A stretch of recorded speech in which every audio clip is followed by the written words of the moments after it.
Hello everyone, welcome back to this new video. और इस video में बात करेंगे about very very important topic. Thumbnail देख के आप समझ गए होंगे, the XET exam, that is the Xavier's entrance test. दोस्तों काफ़ी कमेंट्स आ रहे थे, इंस्टाग्राम पे काफ़ी DMs आ गए थे कि इस एग्ज़ाम के बारे में बताओ। एक जनरल परसेप्शन क्लियर करना है चीज़ों का, सारी चीज़ें डिटेल में डिस्कस करेंगे। सबसे पहली चीज़, जेवियर्स एंट्रेंस एग्ज़ाम क्या है? तो it is for Xavier's. Xavier's ने अपने BMS को रीनेम कर दिया है और नाम दिया है as BCom in management studies. तो जिसको जेवियर्स में एडमिशन लेना है उनके लिए CET के स्कोर्स मान्य नहीं होंगे। ये नोटिफिकेशन मैं पहले भी दे चुका हूँ, टेलीग्राम चैनल के जरिए भी नोटिफाई कर चुका हूँ। बिफोर CET के जब भी एग्ज़ाम के डेट्स वगैरह अनाउंस हुए उसके पहले ये नोटिफिकेशन आ गया था और मैंने ये चीज़ आपको बताई थी। सबसे इम्पॉर्टेंट चीज़ तो यही हो गई। सेकेंड चीज़ कि इस पर्टिकुलर एग्ज़ाम के लिए कितना पैसा लगेगा। जैसे कि आपने CET के लिए 1000 रुपीज़ पे किया था to appear for this exam, ये एग्ज़ाम के लिए आपको 3000 रुपये लगेंगे to appear for this exam. जी हाँ दोस्तों, 3000 रुपये इसके चार्जेस होने वाले हैं फॉर अपीयरिंग दिस एग्ज़ाम। और एक मेन इंपॉर्टेंट चीज़ ये है कि ये एग्ज़ाम जो है, ये एग्ज़ाम की रजिस्ट्रेशन आप अभी भी कर सकते हो। जी हाँ, 5 तारीख तक इसकी रजिस्ट्रेशन ओपन है, तो आप लोग रजिस्ट्रेशन कर सकते हो। चीज़ों को बहुत अच्छी तरीके से फिल कर सकते हो, फॉर्म को कोई हरी नहीं है। 5 तारीख को अभी टाइम है, तो आप वो कर सकते हो। 17 जून को ये एग्ज़ाम कंडक्ट होने वाली है। कैसे कंडक्ट होगी? तो ये बेसिकली आपके 8 सेंटर्स दिए हैं, उनमें से किसी सेंटर्स को आपको अलॉट किया रहेगा, वहाँ जा कर के आपको एग्ज़ाम देनी होगी। एज़ पर नोटिस अब तक तो यही नोटिफिकेशन है। हो सकता है कि ये होम प्रॉक्टर्ड एग्ज़ाम भी हो जाए, यानी कि घर बैठे आप एग्ज़ाम दे सको, जैसा जय हिंद कॉलेज की एग्ज़ाम्स होती है। बात करें इसके वेटेजेस के ऊपर, तो CET जैसा भेदभाव वाला ये है नहीं एग्ज़ाम। यहाँ पर आपके क्लास 12th की मेहनत को भी वेटेज दी गई है। जी हाँ, जो भी आप स्कोर करोगे, 100 मार्क्स का ये पेपर है, जैसे ही CET का होता है उसी प्रकार से 60% वेटेज दी जाएगी इस पर्टिकुलर मार्क्स को जो आप XET में स्कोर करोगे, एंड 40% वेटेज है आपके बोर्ड एग्ज़ाम के परसेंटेज या मार्क्स को।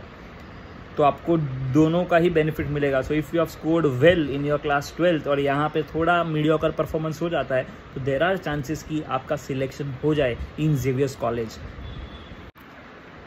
सारी बातें एक तरफ, और बात करते हैं सबसे इम्पॉर्टेंट चीज़ की, जिसके लिए आप इस वीडियो से कुछ ना कुछ लेकर के जाओगे और अपनी प्रिपरेशंस में बूस्ट कर पाओगे। वो है कि सिलेबस क्या है, कितना नया पढ़ना पड़ेगा अपार्ट फ्रॉम CET में हम लोगों ने बहुत सारी पढ़ाई की है, बहुत सारी प्रिपरेशंस की है, उससे अलावा नया क्या करना पड़ेगा फॉर दिस एग्जाम। क्या सेम पोर्शन है, क्या डिफरेंस है, सारी चीज़ें देखते हैं।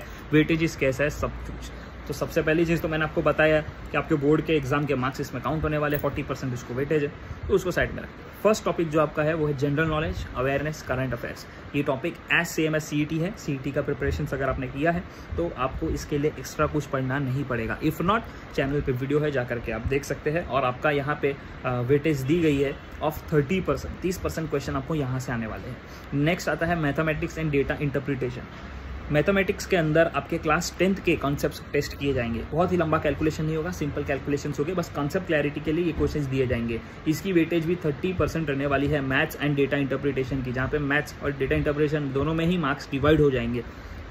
डेटा इंटरप्रिटेशन क्या होता है? डेटा इंटरप्रिटेशन यानी कि आप फॉर एग्जाम्पल आपको एक केस स्टडी दिया है, उसमें एक ग्राफ है और आपको कुछ क्वेश्चंस दिए हैं, और बेस्ड ऑन दैट क्वेश्चंस आपको ग्राफ देखना है और ग्राफ में से ही अपने आंसर्स को टिक करना है। तो सब कुछ ग्राफ में दिया होगा, आपको ग्राफ को पढ़ने आना चाहिए, डेटा को पढ़ने आना चाहिए बस। अलग अलग ग्राफ जो आपने बनाए, पाई चार्ट हो गया, फिर बार डायग्राम हो गया, ऐसे टाइप अलग अलग ग्राफ दिए रहेंगे और उसमें से ही आपको इंटरप्रेट करना है जो भी क्वेश्चंस दिए है।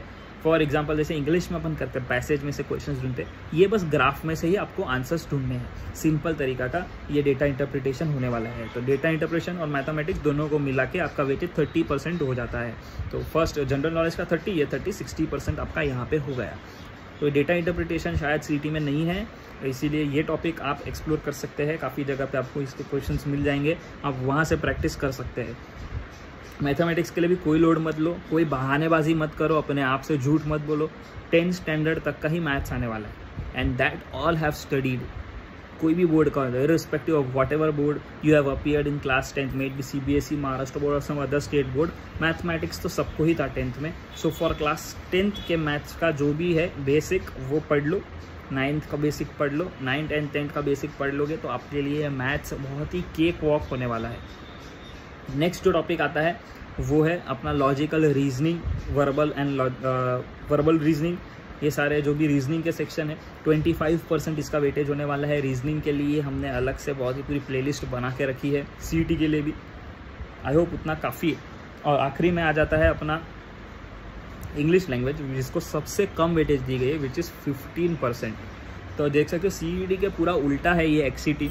CET में इंग्लिश को हाईएस्ट वेटेज था 40%, जबकि यहाँ पे खाली 15% वेटेज है। तो ये है वेटेज का ब्रेकडाउन और इसी हिसाब से आपको प्रिपरेशंस करनी है अपनी। मेक श्योर आप चैनल को सब्सक्राइब करो, बिकॉज नोटिफिकेशन देख रहे हो इसके पहले मैंने एक दे दिया बैकअप ऑप्शन। अगर आपने वो वीडियो नहीं देखा जाके देखिए कि अगर आपसे CET अच्छा नहीं निकला तो बैकअप ऑप्शन क्या है आपके पास। मुंबई यूनिवर्सिटी के थ्रू आप कैसे इजीली अपना कोर्स सिक्योर कर सकते हैं, उसके रिलेटेड एक वीडियो मैंने दे दी है।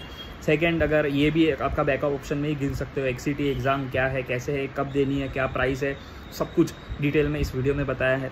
तो सारे ही अपने BMS, BBA और BBM वाले दोस्तों के साथ इस वीडियो को आपको शेयर कर देना है, चैनल को सब्सक्राइब करना है, बिकॉज एडमिशन होने के बाद जब आपको पढ़ना होगा तो कॉलेज के बाद एक एक्स्ट्रा रिसोर्स चाहिए रहेगा जहाँ पे लेक्चर्स वगैरह हो।